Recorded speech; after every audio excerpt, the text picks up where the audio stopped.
Are you live? Just a minute. Okay, we're live. Good evening, everyone. How are you all doing Good today? evening. Good evening. I hope you are fired up for an interesting session. I want you to drop your emojis because we are fired up at this end. Drop your emojis. Drop your emojis on the chat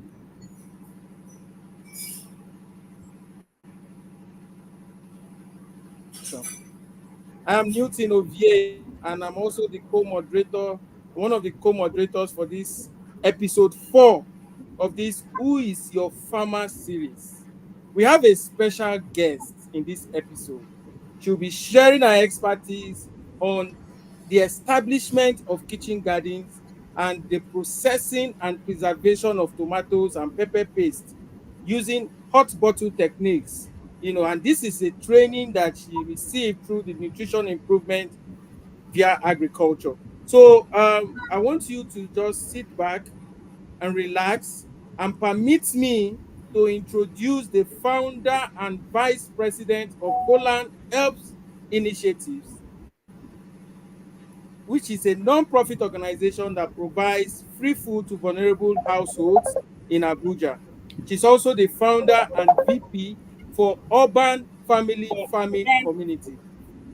She's a retired federal permanent secretary of the Ministry of Budget and National Planning, a former national convener of United Nations Food Systems Dialogue in Nigeria, and currently an officer of the Order of the Niger, OON. Please, let's make welcome Mrs. Olushola Idowu as she comes on stage to open up the event with her introductory remarks. Please, a round of applause as she um, climbs the stage for her introductory remarks. You're Okay, welcome. thank you. For my introductory remark, I want to also introduce the facilitators. I'm going to be introducing Mrs. Stella Adetunji, is an agripreneur with bias for practical agriculture in the most natural ways of farming. Her passion for growing veggies, herbs, and spices has exposed and is enabling her to show interested participants the act of soil preparation, seed sowing, and transplanting of seedlings into containers, home gardens, and open field urban farms. Ms. Adetunji, you are welcome. Thank you, ma. The second person I would like to introduce is Mr. Newton Ovie. Mr. Ovie is an urban farming expert and the executive secretary of the Network for Agricultural Technical Education of Nigeria, NATEN, supported by the USAID funded Farmer to Farmer program.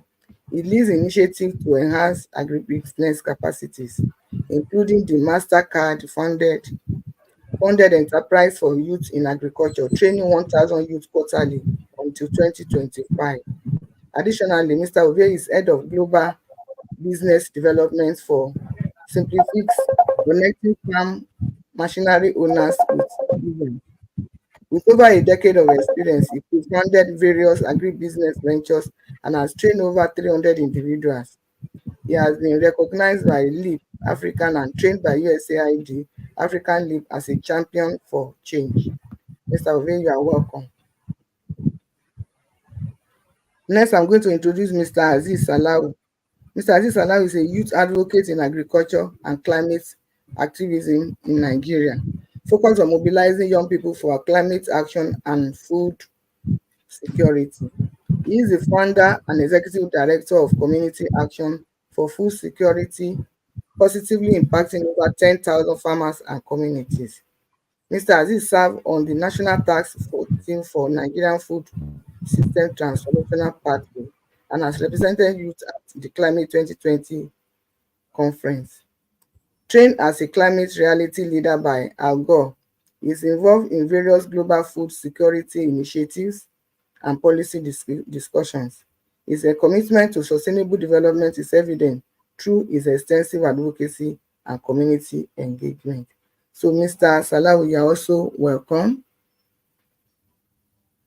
Now I take my opening remarks. Hello and welcome to episode 4 of our flagship program, Who is Your Farmer series. As an organization, We are on a mission to empower and inspire urban families to become active participants in their food production. By celebrating the stories of passionate urban farmers, providing political guidance, fostering community engagement, and promoting sustainable practices, we aim to build a stronger connection between people, their food, and the environment, even as we encourage you to experience the joy of growing your own food in the heart of the city. Today, we embark on a special event of celebrating the harmonious blend of kitchen gardening and the art of preserving tomatoes and pepper. It is a delightful journey into the art of sustainable living, where the magic of nurturing a kitchen garden meets the creativity of transforming fresh produce into culinary delight. As in our culinary exploration, we shall be unlocking the secrets of preserving these treasures, capturing their essence to enjoy long after the harvest season fades. As usual, we have a guest in the house who we shall unveil very soon. So join us as we dig, plant, nurture, harvest, and create, weaving a tapestry of flavors and experiences that celebrate the journey from soil to plate. Thank you for being a part of this enriching event. Let's cultivate the savor and the delight of kitchen gardening and tomato to pepper processing together. Once again, thank you and remain blessed.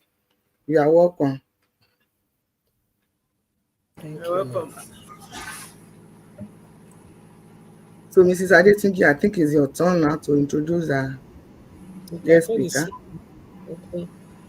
Good evening, everyone.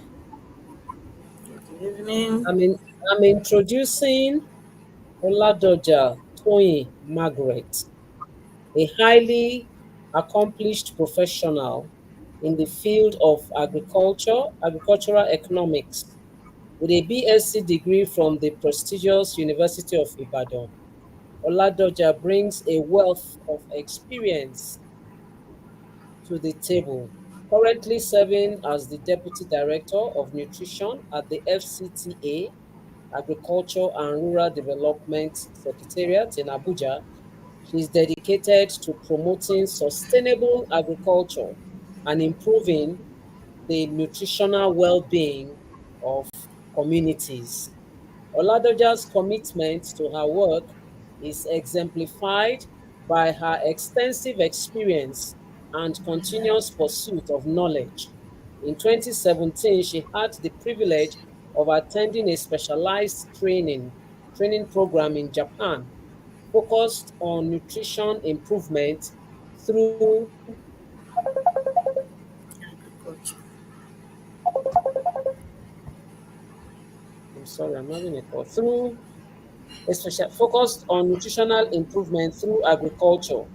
This invaluable experience has equipped her with innovative strategies to address nutrition challenges and create positive change within FCT Abuja.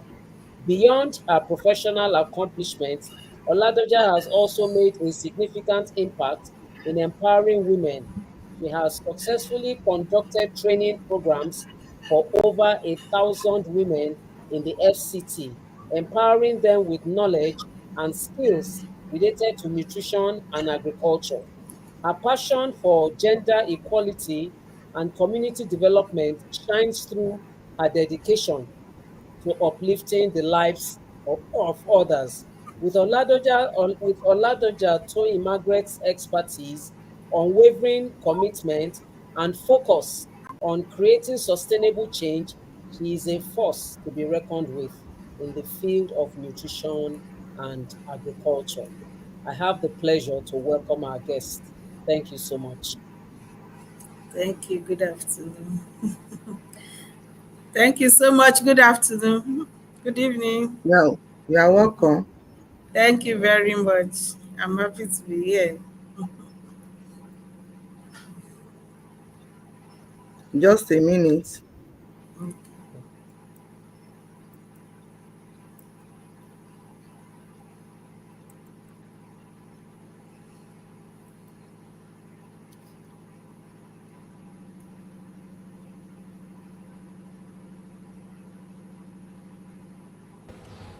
Good morning. I want to show you the video clip of my home garden.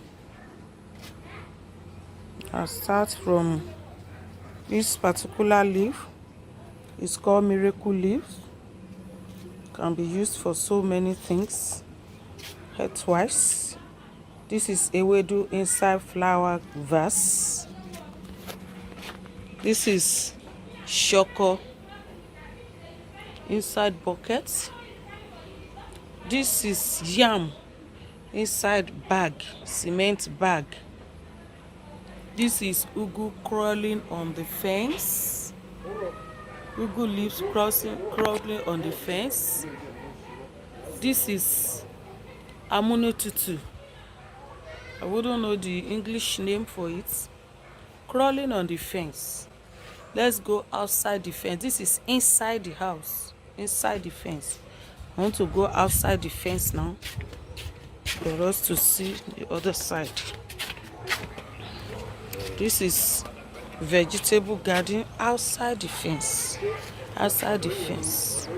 Outside the fence. You can see it. Outside the fence of the house. I live in an estate. The fact that you're an estate does not mean you cannot have your own kitchen garden. This is an estate. This is the outside of the fence, as I showed you the inside the other time. This outside, this is ugu. This is amunututu. I think spinach. And the leaves of the yam inside the bag crawling outside from inside. This is ewedu section. Okoros olitorus. This is green vegetable section.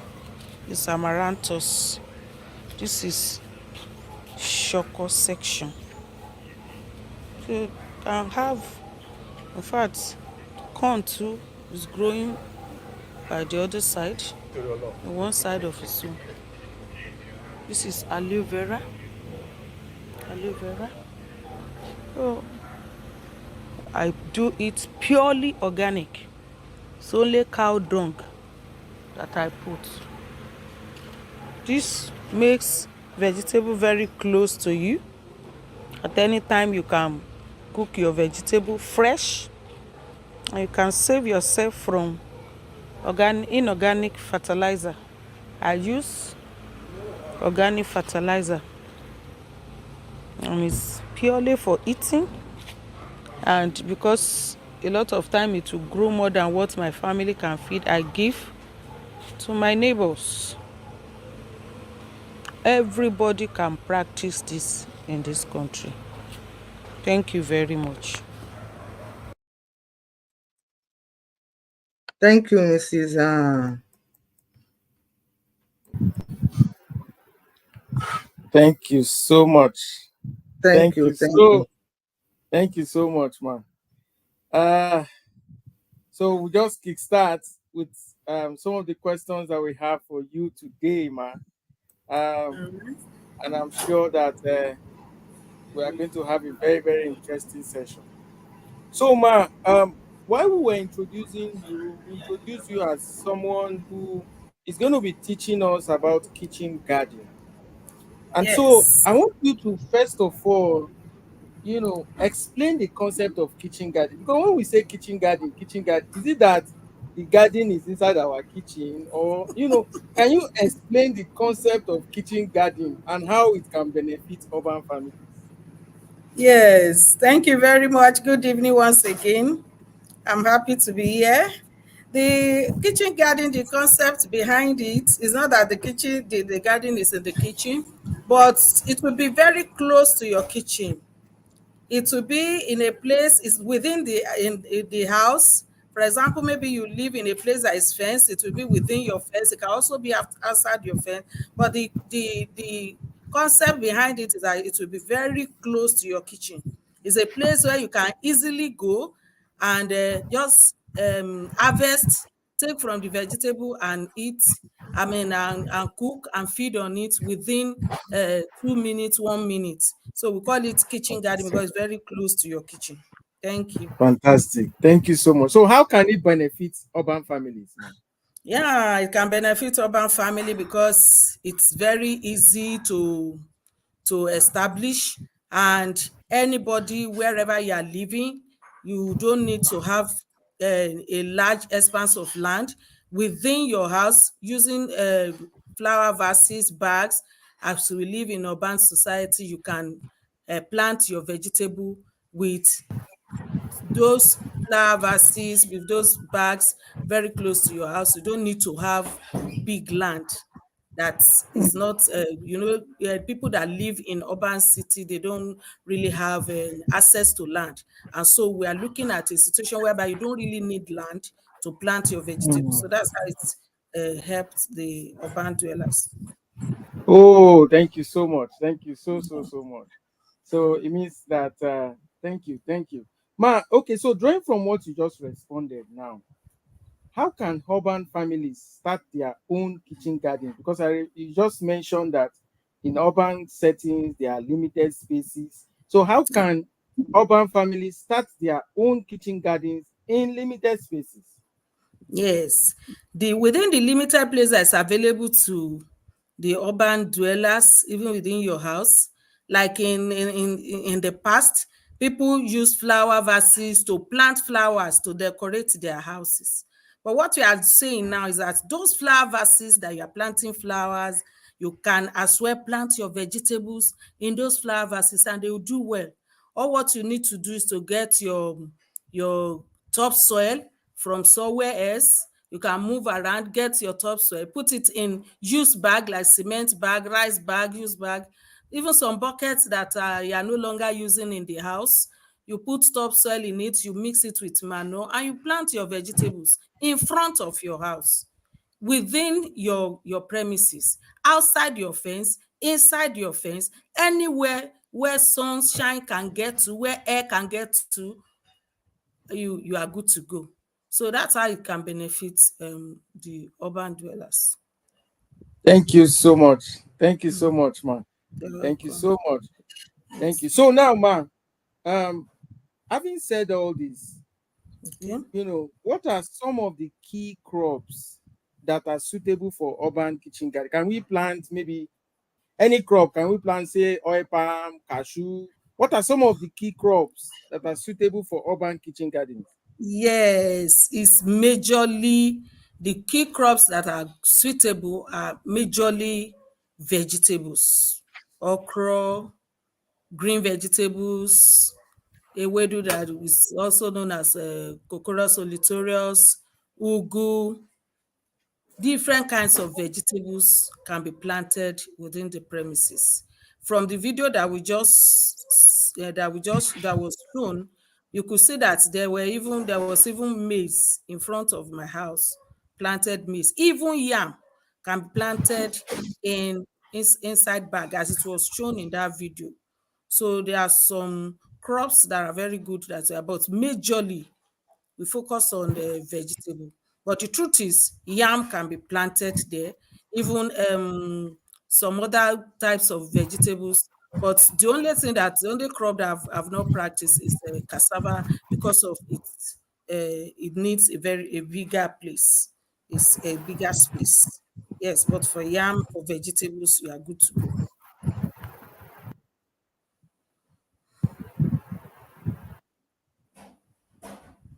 Thank you so much. Thank you. We're actually flowing with you. Could you, as it is now, once plants are planted, I mean, sown into the various types of containers you've mentioned, within the limited space, could you share some tips, on the cultivation and maintenance of these crops in an urban environment? Yes, some tips of maintaining. Number one, you have to have access to a little water, and it might not be so much because you are planting inside vegetable and inside flower vase, inside bags, so you don't need much water. But you need a little bit of water, especially during dry season. But what we are looking at is we don't need to raise your vegetable only during rainy season. You have to have that kitchen garden. You have to maintain the kitchen garden throughout the year. And so the tips is you go around and look for topsoil, get mixed with get cow dung or poultry droppings, mix it together and fill your bag with it. Then you create some little perforation into the bags so that when you put water, when you wet it, or you try to irrigate it, it will not be waterlogged. The water can flow out of the bag freely. Then you can also use flower vase, as I said. You can use even used tire. Use tire, put it on the floor, put the soil in it, and begin to plant. Of recent, I even saw where somebody used blocks that are using to build house, concrete blocks. Inside those holes of the block, you can put your topsoil, put your manure, and plant it, and you are good to go. Okay, thank you so much, ma'am. Earlier on, you mentioned, that the vegetables you planted, that sometimes it becomes quite too much for your consumption. I would like to know, how can urban families utilize the harvested produce from their kitchen garden effectively? Yes, how they can make use of it is there are little processing and preservation methods that they can go into. So after harvesting, you make use of the one you want to use immediately. Then if it's a leafy vegetable, for example, you can air dry it.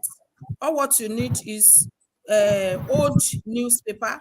You spread it to in it can be in a room on top of tiles, it can be in a kitchen, it can be in front of your house, and put the leafy vegetable on it. You allow it to dry with air, not by sun, not sun drying, but air drying, so that it will retain its nutritive value. So you can do that. Then when it comes to tomato, pepper, onion, all these ones, you can bring them together and process them and preserve them using hot water, or we call it hot bottle techniques. So there are various ways by which they can process it in a little way using simple techniques that they don't need big equipment. They don't even need any equipment at all. It can be done within the house, and it will be kept, and it can be used at any time. Okay, thank you so much, ma. You were Thank already going on to talk about the hot bottle technique for processing Forgive and me, preserving or tomatoes I just want to and explain the pepper process of peel. tomato So, and could pepper you? Okay, paste all right, thank you. processing and preservation. The first thing is for us to get the tomato, the pepper, the onion. We should get the good ones. We rinse it thoroughly and grind it. Then we boil it to make it thick, to get rid of water. Then we make it very thick, as we can see it in the video. And as it is hot, we make sure that we sterilize the bottle and the cover in hot water. Maybe we can put it on hot water and put it on fire for like 5 minutes and make sure that it is well sterilized. Then we boil the tomato and the pepper, and it as it is thick, we put it as it is hot in the bottle. We cover it as it is shown in the video, and we pasteurize it. Pasteurization means that we put it back into the hot water. We make sure that the hot water cover both the bottle and the cover. Then with the contents, the tomato and the pepper inside, then we put it into hot water and put it back on fire, and you kind of slowly boil the water for like 10 minutes. This is just to get rid of um, any any germ that is within the cover of the bottle, and we'll make sure that the bottle is well tight and it's very tight, and so that to prevent air. The process, the technique is also to get rid of water and air. Once air cannot penetrate into the bottle and to the content, you can keep it for as long as 6 months, because it's air that makes the germs to grow.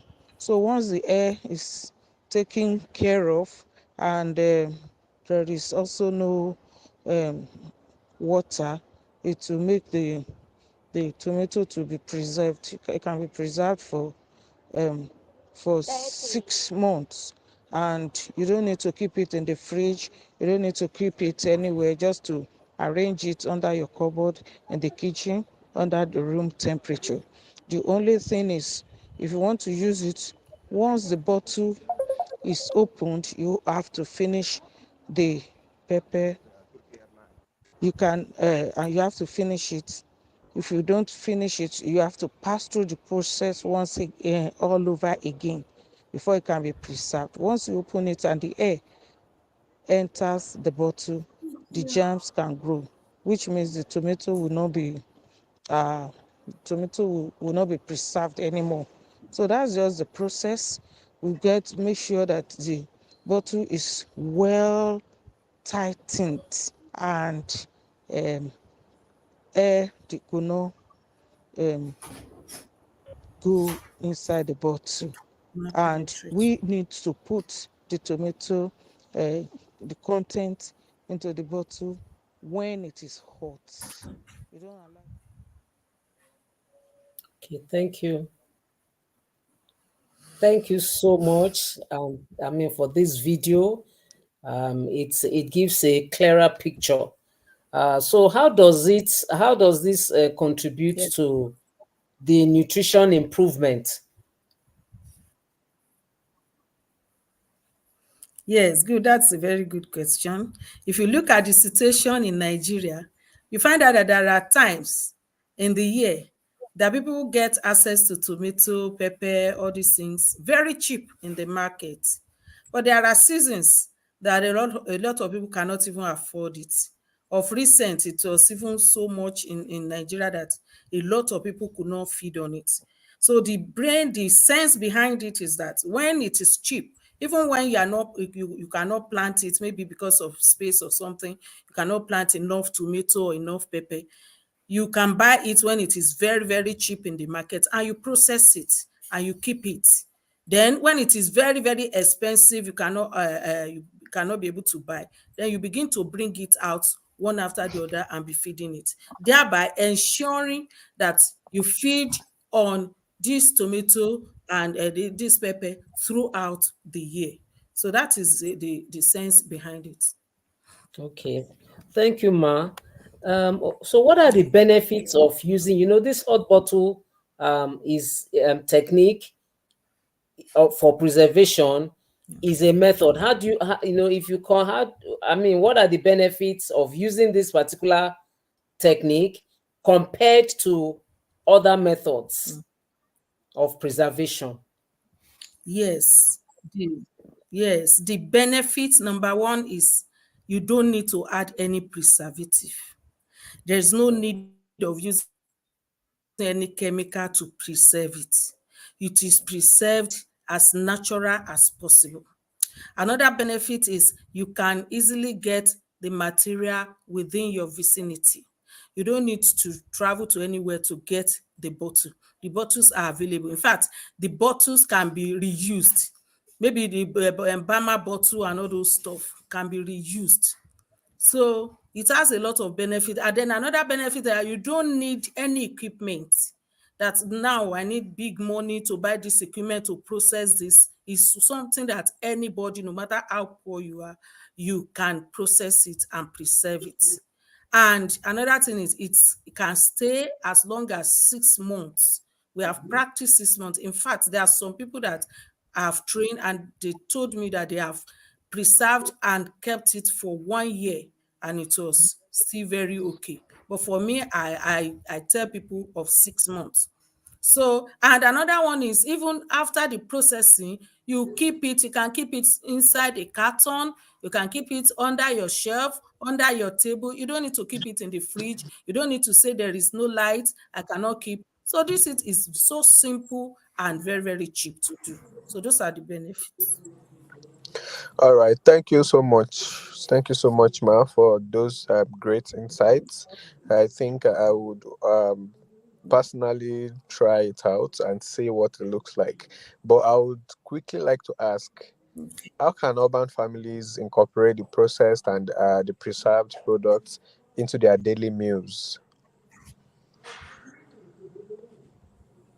Yes, they can incorporate it into their daily means, just as I said earlier, by after processing it, keeping it, then they can begin to feed on it even when it is not available around, when it's not available in the market.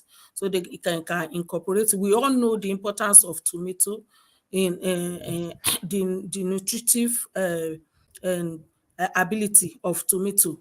It's provide a lot of things for our body. In fact, we heard that even having feeding on tomato can prevent is it prostate cancer.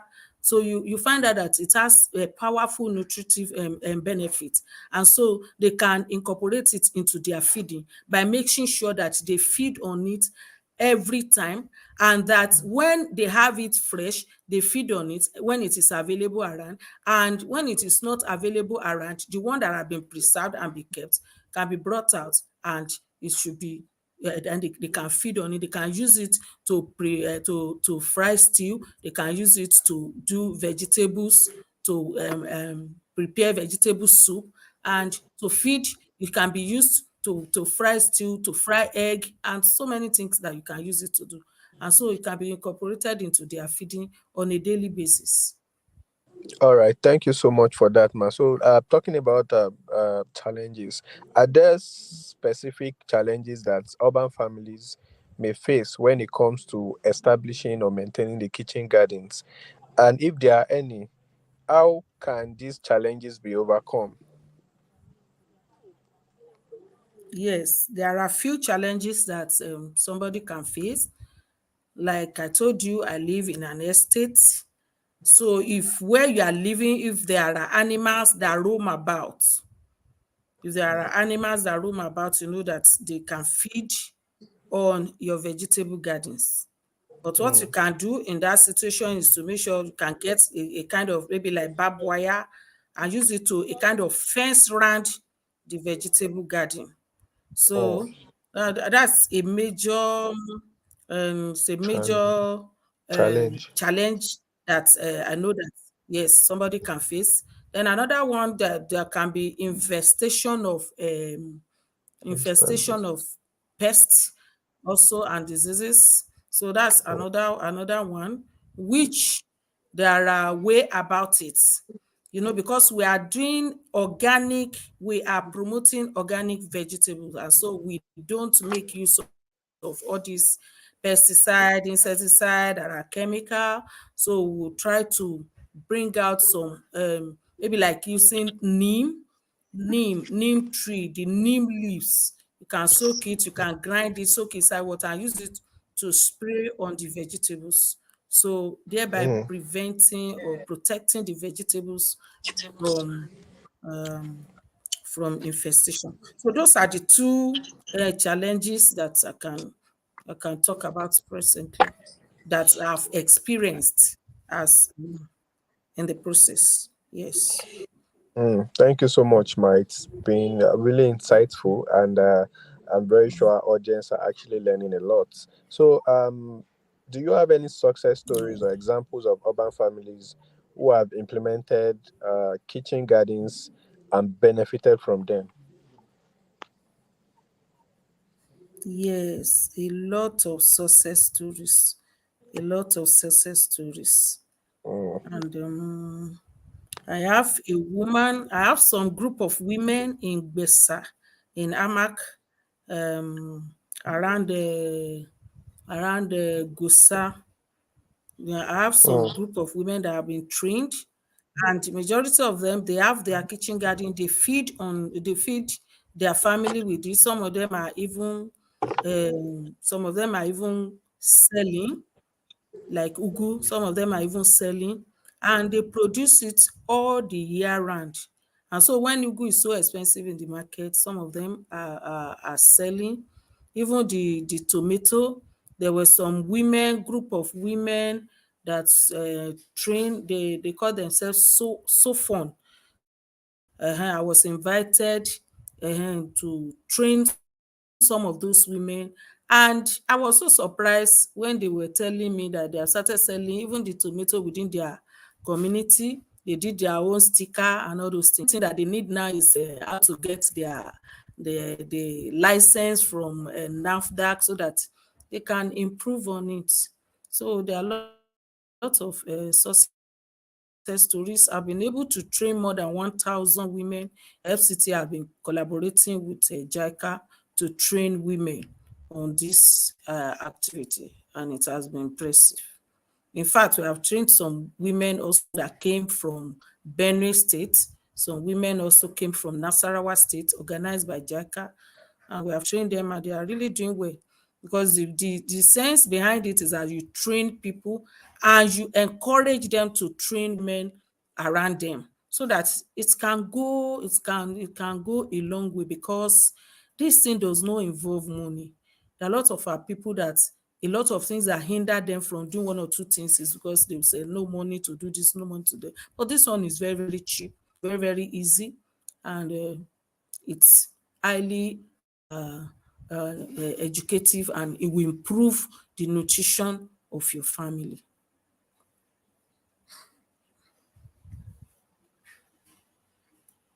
Thank you so much. Brand Newton, can you please take the next question?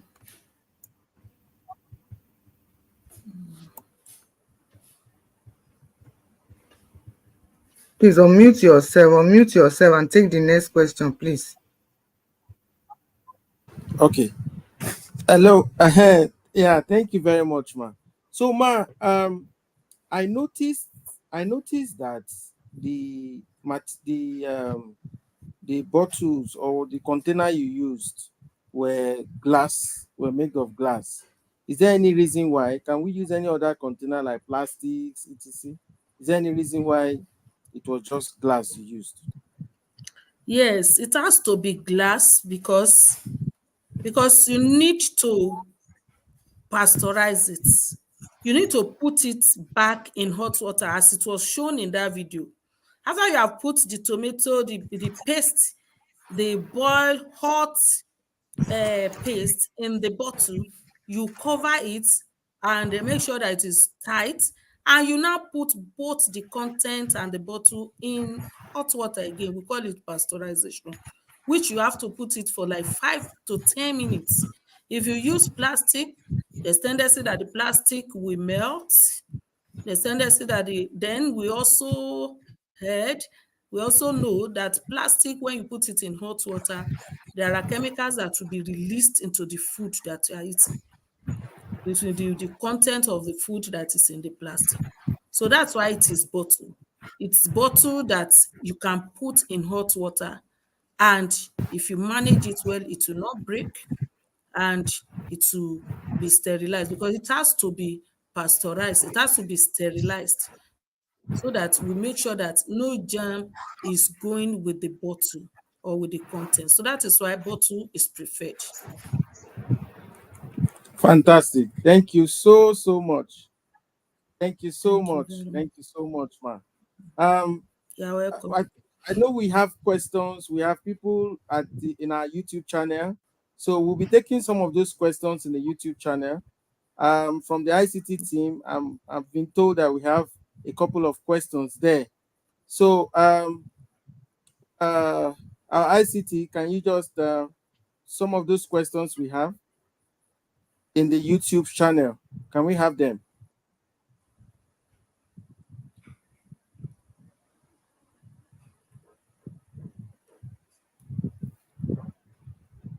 Yes. I Timothy, are can't you see there? any question. I can't see any question. No. I think you need to Yeah. ask for the questions. Okay. I Okay. said call for the questions. Okay. Okay. Okay. Sorry, I thought you said we had 10. Okay. Okay. So can we just ask our questions, please? Questions. We have looked at the hot bottle technique, preservation of tomato, processing and preservation of tomato. So if there are any questions, please, this is the time you can ask your questions, please. While we wait, ma, let me ask one other question. Ma, do we just pick Okay. glass bottles from anywhere? Do we need to pay particular attention to washing it? Is there a particular way we have to wash it? Or do we just, once we just pick it, rinse it, is it fit for use? No, no, no, no, no, no. You have to do thorough washing. If it is a reusable, if it's a bottle that have been used that you want to reuse, you have to do thorough washing. And that is why as you wash with soap, first of all with cold water, then both the bottle and the cover, you also sterilize it by putting it inside a full pot of water that you have put on fire.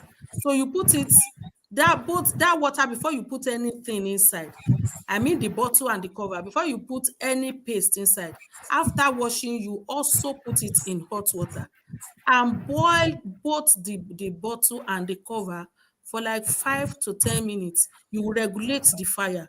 The fire will not be the one that is so intense. It will be what the fire that is just that is just that is just a little, that is not too much. So you put the bottle and the cover in a in a pot full of water and cover it for like 5 minutes. It will boil at 100 degrees. It will boil.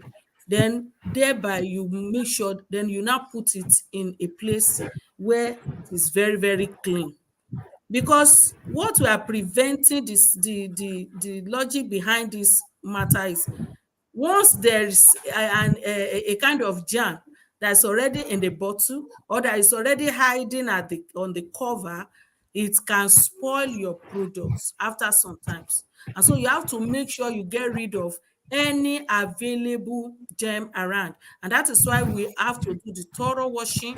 And you also put it in a pot of water, hot water, put it on fire and regulate the fire and keep it there for like 5 to 10 minutes before you put your paste inside. So you have to make sure that it is very, very clean and it is germ free before you put your paste.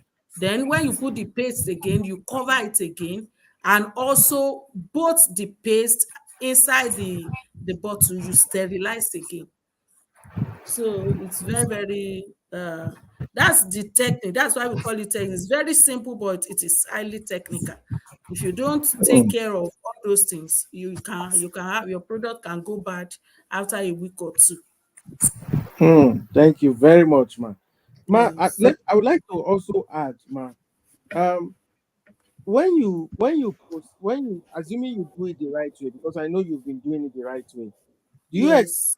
a change in the, say, the taste of the tomatoes compared to when you just processed it and it has stayed for, say, like 2 or 3 months? Is there a change in taste or it remains the same?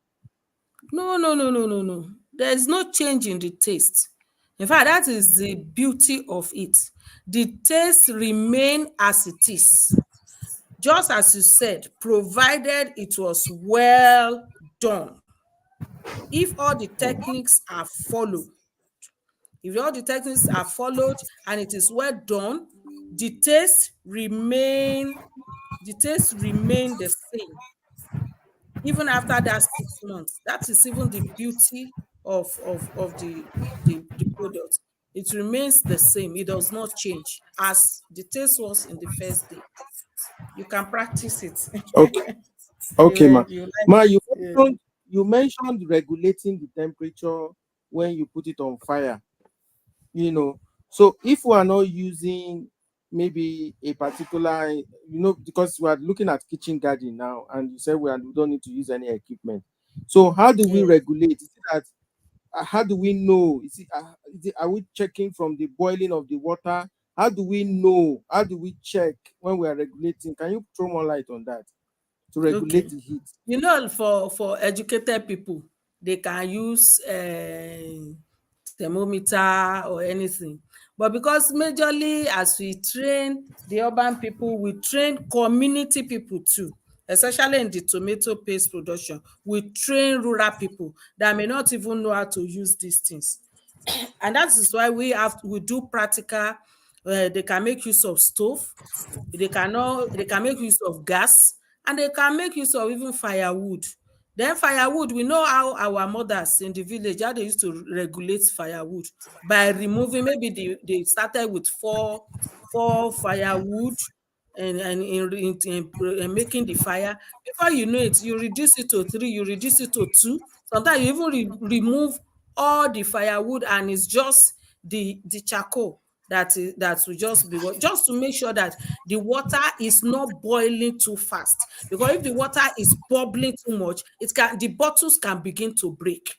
They are bottles, they can begin to break, and so it has to be regulated. And so we tell them during practical, we show them how to do it, and they show them how to we show them how to do it and how to regulate the fire.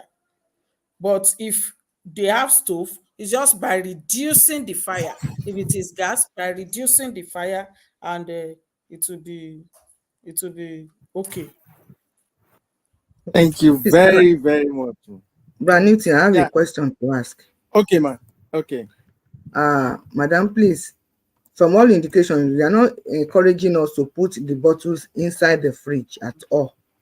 At all.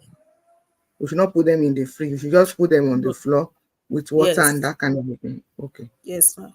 Because I need to get that straight. Because we are talking Mm. of people that are in the rural area, but for people that are Yes. in the urban area, they might be tempted to put it inside their fridge or There's no even need. freezer. There's no need. There's no Okay. need for putting it in the fridge. It is done, and it is done in such a way that anybody, you have fridge, you don't have fridge, you can put it. There's no, I mean, you can preserve it and you can keep it. It's just under a dry and cool room temperature. Can be under shelf, it can be inside carton, can get used carton and arrange it. You can get old newspaper, spread it on the floor and arrange the bottles there, and it will be there. There is no need for fridge at all. Okay. Thank you.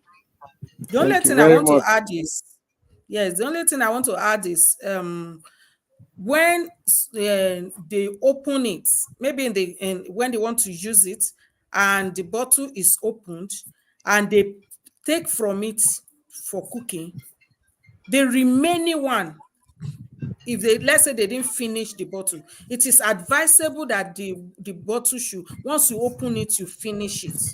Because what we have been able to prevent is the air and the water.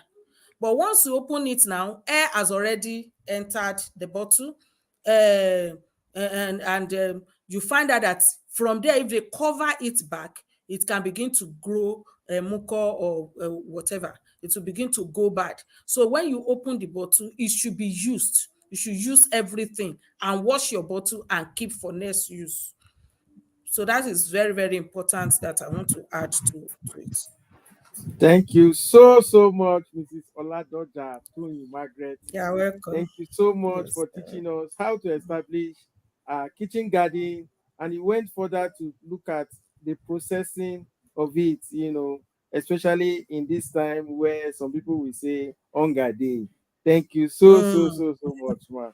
So thank you I'll very be much. I'll be passing the baton back to the CEO and VP Golan Helps and Mrs. Olushola Idowu for our closing remarks. Mm, Okay. Thank you so very much. thank you, We hope you madam. have enjoyed attending our event as much as we have enjoyed putting it together. As always, we are ready to assist you in any way possible in your journey of becoming your own farmer. As you can see, we have been able to go on a culinary exploration today, where we unlock the secrets of preserving tomatoes and pepper, capturing their essence to enjoy long after the harvest season fades. We truly appreciate serving you and cannot wait to see who will be coming for our episode 5. On this note, I would like to really thank our guest speaker, Pastor Mrs. Toyin Oladoja, who had to Thank travel several miles to ensure the success of this program. Madam, you are you. highly appreciated. Thank you. I would also like to give a shout out to all our facilitators. You are greatly appreciated. Let me also remind us that this program is on a monthly basis, and so in order not to miss out, kindly subscribe to our YouTube channel and like and also press the notification bell so that you don't miss any of our episodes. Remain blessed and thank you for coming. Enjoy the rest of the day. Thank you Thank very you, ma. much. Thank you, ma. Thank you. Okay. Bye bye.